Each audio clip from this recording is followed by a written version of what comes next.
உங்கள சுத்தி இருக்கிற 90% பேர் அறிவாளிங்க மாதிரி நடிக்கிற மக்குங்கன்னு சொன்னா நம்புவீங்களா? ஷாக்கா இருக்கா? இல்ல ஒருவேளை அந்த லிஸ்ட்ல நீங்களே இருக்கீங்களான்னு ஒரு பயம் வருதா? டிகிரி வச்சிருந்தாலோ 4 இங்கிலீஷ் வார்த்தை பேசினாலோ ஒருத்தன் புத்திசாலி ஆயிடமாட்டான். அசலான முட்டாள்தனத்தை இந்த 12 சின்ன சின்ன பழக்கங்கள் தான் காட்டிக் கொடுக்கும். இந்த வீடியோவை கடைசி வரைக்கும் பாருங்க. ஒன்னு, உங்கள சுத்தி இருக்கிற போலி அறிவாளிகளை அடையாளம் காண்பீங்க. இல்லன்னா நம்மகிட்ட இருக்கிற தப்ப திருத்திக்க ஒரு வாய்ப்பு கிடைக்கும். வாங்க பார்க்கலாம். முதல், அடுத்தவன் கருத்தை மதிக்கவே மாட்டாங்க. ஒரு புத்திசாலிக்கு தெரியும் 1000 பேர் இருந்தா 1000 கருத்து இருக்குண்டு. ஆனா இந்த அரைவேக்காடுங்க இருக்காங்களே, வேற ஒருத்தன் ஒரு கருத்தை சொன்னா ஏதோ இவனோட சொத்தை அபகரிக்க வார மாதிரி துடிச்சு போவாங்க. அவன் பேசுறத காது கொடுத்து கேட்காம நான் சொல்றதுதான் சரின்னு சும்மா சினிமா வில்லன் மாதிரி சண்டைக்கு நிப்பாங்க. இந்த மாதிரி ஆளுங்க கிட்ட இருந்து நீங்க எதையும் கத்துக்க முடியாது. உங்க வளர்ச்சியும் அங்கேயே நின்னுடும். ரெண்டாவது, எனக்கு எல்லாமே தெரியும்னு நினைக்கிறது. நிறைகுடம் தழும்பாதுன்னு நம்ம அவ்வை பாட்டியே சொல்லியிருக்காங்க. ஆனா இந்த அரைக்குடங்கள் இருக்காங்களே, உலகத்துல இருக்கிற எல்லா ரகசியமும் இவனுக்கு தான் தெரியுங்கிற மாதிரி ஒரு பில்டப் கொடுப்பாங்க. உண்மையான அறிவாளி கத்துக்க இன்னும் கோடி விஷயங்கள் இருக்குன்னு அடக்கமா இருப்பான். கியூரியாசிட்டி, அதாவது தெரிஞ்சுக்கணுங்கிற ஆர்வம் தான் உண்மையான அறிவோட முதல் படி. மூணாவது, காது கொடுத்து கேட்கவே மாட்டாங்க. கேட்கறது ஒரு கலை நண்பா, அதுக்கு பொறுமையும் மரியாதையும் வேணும். ஆனா இந்த ஆளுங்க அடுத்தவன் பேசுறத ஒரு நிமிஷம் கூட கேட்க மாட்டாங்க. படபடன்னு இவங்க பேச ஆரம்பிச்சிடுவாங்க. அடுத்தவன் மனசுல என்ன இருக்குன்னு புரிஞ்சிக்கிற வாய்ப்பையே இழந்துடுறாங்க. அமைதியா இருந்து மத்தவங்கள புரிஞ்சிக்கிறவன் தான் உண்மையான இமோஷனல் அறிவாளி. நான்காவது, யோசிக்காம படக்குன்னு முடிவு எடுக்கிறது. ஆத்திரக்காரனுக்கு புத்தி மட்டுன்னு சும்மாவா சொன்னாங்க? ஒரு முடிவு எடுக்கிறதுக்கு முன்னாடி ஒரு நிமிஷம் கூட யோசிக்காம மனசு போன போக்குல செய்யறது, இதுதான் முட்டாள்தனத்தோட உச்சம். இப்படி எடுத்துட்டு அப்புறமா ஐயோ இப்படி பண்ணிட்டேனேன்னு தலையில அடிச்சுப்பான். இதனால எவ்வளோ பெரிய நஷ்டம் வரும் தெரியுமா? எதையும் நிதானமா யோசிச்சு செஞ்சாதான் முடிவு கரெக்டா இருக்கும். வாழ்க்கையில ஜெயிக்க முடியும். ஐந்தாவது, விமர்சனத்தை தாங்கிக்கவே மாட்டாங்க. யாராவது இவங்க பண்ற தப்ப சுட்டி காட்டினா போதும், உடனே பாம்பு மாதிரி சீருவாங்க. அது ஏதோ அவங்கள பர்சனலா தாக்குற மாதிரி நினைச்சிட்டு கோவப்படுவாங்க. காரணம் சொல்லுவாங்க, இல்லைனா அந்த இடத்த விட்டே ஓடிடுவாங்க. ஆனா ஒரு புத்திசாலி விமர்சனத்தை அமைதியா கேட்பான். அதுல எது சரி இருக்கோ அதை எடுத்துக்கிட்டு தன்னை மாத்திக்க பாப்பான். விமர்சனத்தை ஏத்துக்கிற பக்குவம்தான் ஒரு மனுஷனை அடுத்த கட்டத்துக்கு கொண்டு போகும். ஆறாவது, கஷ்டத்தை பார்த்தா ஓடிடுவாங்க. ஒரு பிரச்சனை வந்தா போதும், எல்லாம் உன்னாலதான்னு அடுத்தவன் மேல பழிய போட்டுட்டு எஸ்கேப் ஆயிடுவாங்க. ஒரு பலவீனமான மனசு எப்பவும் கஷ்டத்தை பார்த்து பயந்து ஓடும்.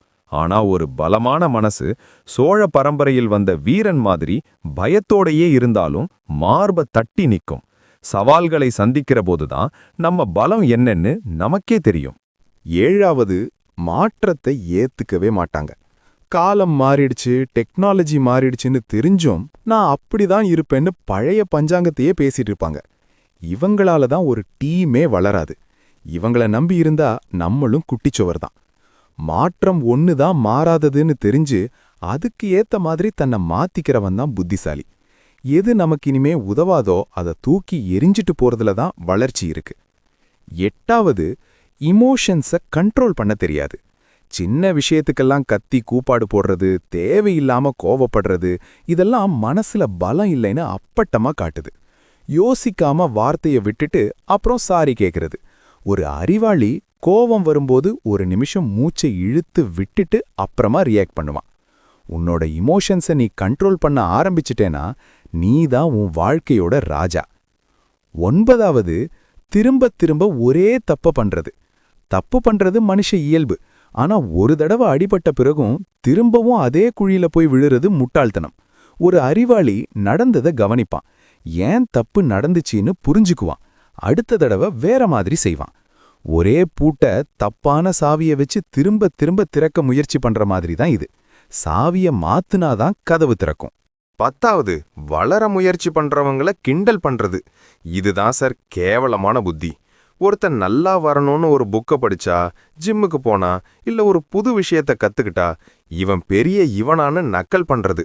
இந்த கேவலமான குணம் அவனோட இன்செக்யூரிட்டியையும் பொறாமையையும் தான் காட்டுது. அடுத்தவனோட முயற்சியை பார்த்து சிரிக்கிறது ரொம்ப ஈஸி. அடுத்தவரை கேலி செய்வது எளிது. ஆனால் நம்மை நாமே மேம்படுத்திக் கொள்ள அதிக தைரியம் வேண்டும். உங்கள் வளர்ச்சியை தடுக்க நினைப்பவர்கள்தான் இப்படி கேலி செய்வார்கள். ஜாக்கிரதை. 11வது, எப்பவும் அடுத்தவன் கைத்தட்டலுக்காக ஏங்கிறது. தன்மேம நம்பிக்கை இல்லாதவங்க அடுத்தவன் கை தட்டுறதுக்காகவே கூத்தாடுவாங்க. யாராவது சூப்பர்னு சொன்னாதான் அவங்களுக்கு மூச்சே வரும். 4 பேரும் நல்லா இல்லைன்னு சொல்லிட்டா மொத்தமா உடைஞ்சு போயிடுவாங்க. ஆனா பக்குவப்பட்ட மனசுக்கு தெரியும், உண்மையான மதிப்பு நமக்குள்ள இருந்துதான் வருதுன்னு. என்னைக்கு நீ அடுத்தவனுக்காக வாழ்றத நிறுத்துறியோ அன்னைக்கு தான் உனக்கு உண்மையான சுதந்திரம். தலைவர் சொல்ற மாதிரி நீ உன் வழியில தனிச்சு நில்லு. 12வது, எப்ப பார்த்தாலும் அடுத்தவனோட போட்டி போடுறது. இவங்க வாழ்க்கையே ஒரு ரேஸ் மாதிரி. அவன் பைக் வாங்கிட்டா இவன் கார் வாங்கணும், அவன் வீடு கட்டிட்டா இவன் பங்களா கட்டணும். இப்படி அடுத்தவனோடையே போட்டி போட்டு நிம்மதியே தொலைச்சிடுவாங்க. உண்மையான அறிவாளிக்கு தெரியும், ஒவ்வொருத்தருக்கும் ஒரு பாதை, ஒரு வேகம் இருக்குன்னு. அடுத்தவனோட போட்டி போடுறத விட நேத்து இருந்ததை விட இன்னைக்கு பெட்டரா இருக்கோமான்னு பார்க்கறது தான் உண்மையான வளர்ச்சி. எல்லாரும் சேர்ந்து வளர்றது தான் நம்ம தமிழ் பண்பாடு. இந்த குணங்கள்ல ஏதாவது ஒன்று உங்ககிட்ட இருந்தா உடனே ஃபீல் பண்ணாதீங்க. தப்ப கண்டுபிடிக்கிறது தான் திருத்திக்கிறதுக்கான முதல் படி. இந்த வீடியோவை நீங்க பார்த்ததே நீங்க மாற தயாரா இருக்கீங்கன்னு தானே அர்த்தம். தப்ப ஒத்துக்கிட்டு திருத்திக்கிறவன் உண்மையான வீரன், உண்மையான அறிவாளி. நம்ம கத்துக்கிற அறிவு நம்ம வாழ்க்கையில ஒரு சின்ன மாற்றத்தையாவது கொண்டு வரணும். அந்த மாற்றம் உங்களுக்குள்ள இருந்து தான் வரணும். இன்னைக்கு இந்த நிமிஷமே அந்த மாற்றத்தை தொடங்குங்க.